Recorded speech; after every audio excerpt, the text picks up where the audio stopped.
नमस्कार दोस्तों, मैं हूं आपके साथ मुश्ताक अली शाह और आप जुड़ चुके हैं वॉइस ऑफ एमपी से।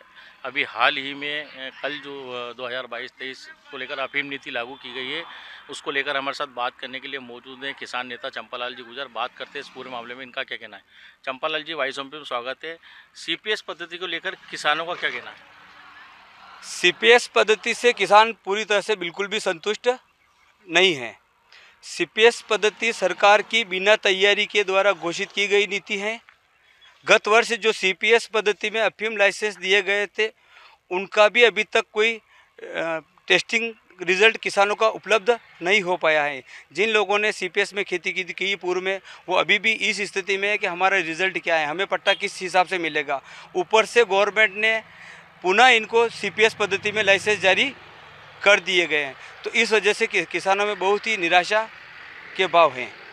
अगर हम बात करें पोस्ता दाना की बात करें तो पोस्ता दाना सीबीएन की 2 व्यापारियों को सीबीएन की कार्रवाई के बाद मंडी में पोस्ता दाना को नीलामी बंद हुए करीब 3 माह बीत चुके हैं। ऐसे में व्यापारियों को किस बात का भय सता रहा है जो नीलामी चालू नहीं हो पा रही है। देखो, किसानों की समस्याओं को देखा जाता है तो किसानों की समस्याओं पे सभी लोग राजनीति करने के लिए आते हैं, चाहे पक्ष हो या सरकार या विपक्ष की सरकार हो। सभी लोग कहीं न कहीं केवल राजनीति करते हैं। आज 3 महीने से किसानों के पोस्ता मंडी बंद पड़ी हुई हैं। एक ही देश में, एक ही राज्य में, एक ही क्षेत्र में 2 कानून व्यवस्थाएं लागू है। आज पोस्ता मंदसौर में बिक रहा है, पिपलिया मंडी में बिक रहा है, जावरा में बिक रहा है और नीमच में नहीं बिक रहा है।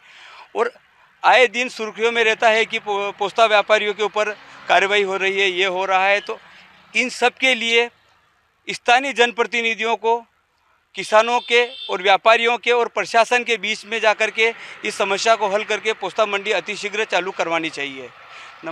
कारण अभी त्योहारी सीजन आ चुका है, फसलों के निकालने का समय आ चुका है। किसान आर्थिक रूप से कमज़ोर है, उसको पैसों की कहीं न कहीं ज़रूरत है। लहसुन प्याज के भाव मिले नहीं हैं और इस विपरीत परिस्थिति में जहां दीपावली नज़दीक है, इस स्थिति में पोस्ता मंडी बंद रखना कहीं न कहीं स्थानीय जनप्रतिनिधियों की अदूरदर्शिता को दर्शाता है। अगर हम बात करें किसानों की तो किसान तो परेशान हो ही रहा है, क्योंकि किसानों को नीमच की जो मंडी मानी जाती है, मध्य प्रदेश की सबसे बड़ी कृषि उपज मंडी मानी जाती है, लेकिन उसके बावजूद भी जो है व्यापारियों में भय सता रहा है। धोलापाली की बात करें, देसी पोस्ता दाना के साथ टर्के का पोस्ता भी जो बिकता है, उसको लेकर अगर काले पोस्ते की हम बात करें तो इसकी हालत में किसान व्यापारी को भय बना। व्यापारी के भय के कारण जो है किसानों को काफ़ी परेशानी का सामना करना पड़ा। किसी भी समस्या का समाधान किया जा सकता है। अगर व्यापारियों को अगर प्रशासनिक अड़चन आ रही है तो शासन को इस स्तर पर निर्णय लेना चाहिए।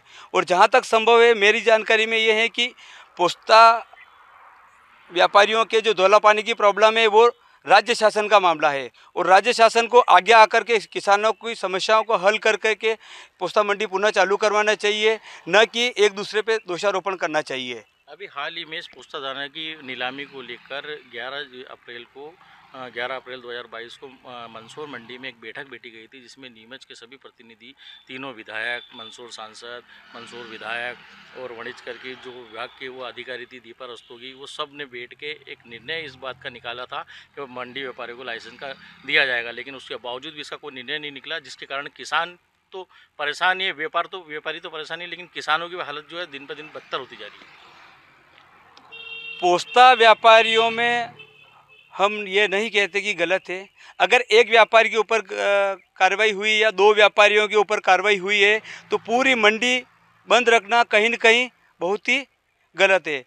रहा सवाल मीटिंग का, मीटिंग में स्थानीय जनप्रतिनिधि, प्रशासनिक अधिकारी सभी लोग थे। 7 महीने हो चुके हैं मंदसौर में मीटिंग हुए, जिसमें स्थानीय सभी विधायकों ने, प्रशासनिक अधिकारियों ने भाग लिया था। इन 7 महीनों में कुछ भी निर्णय नहीं लिया गया। इसका सीधा सीधा असर यह है कि या तो जनप्रतिनिधियों के ऊपर सुनी नहीं जा रही है, या हमारे किसान कहने वाले हमारे आदरणीय मुख्यमंत्री महोदय इस चीज़ पर अनजान बन करके किसानों का भला नहीं चाह रहे हैं। चंपालाल जी, अगर बात करते इस बारे में, मैंने विधायक से भी बात करी, अन्य जनप्रतिनिधि बात करी, उनका कहना है कि हम मुख्यमंत्री ऊंचे स्तर पर इस बात को ले आएंगे। मुख्यमंत्री तो हमारे देश के जो मुख्यमंत्री है प्रदेश के, शिवराज सिंह चौहान, वो खुद अपने आप को किसान का बेटा कहते हैं, किसान कहते हैं, लेकिन किसानों की परेशानी का हल नहीं निकाल पा रहे, क्या कारण है। नीमच मंडी मध्य प्रदेश की सबसे 1 नंबर में मंडी गिनी जाती थी। विगत वर्षों में आज मंडी की जो हालत है वो किसी से छुपी नहीं है। और शासन प्रशासन पूरी तरह से किसके अंतर्गत आता है? गवर्नमेंट के अंतर्गत। आज एक ही सवाल हर समस्या के लिए बार बार आता है कि हम आपकी आवाज़ को ऊपर तक पहुंचाएंगे। ऊपर कहां तक पहुंचाओगे? 1 दिन, 2 दिन, 10 दिन, 15 दिन, महीना, अगर 7-7 महीने में कोई समस्या हल नहीं होती है तो निश्चित कहीं न कहीं बहुत बड़ी भूल या कमी है।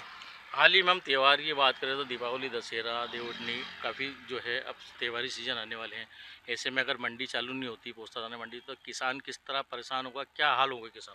किसानों की बहुत ही ज़्यादा हालत ख़राब है। किसान अंदर ही अंदर घुट रहा है और कहीं न कहीं यह किसानों का जो गुस्सा है, जिस दिन सड़कों पे आ गया उस दिन गवर्नमेंट को जवाब देना भारी हो जाएगा, क्योंकि पोस्ता एक नकदी फसल है और किसानों की आर्थिक रीढ़ की हड्डी मानी जाती है। और अगर उसी पे अगर बार बार चोट किए जाएगी सरकार, तो निश्चित किसान अब चुप बैठने वाला नहीं है।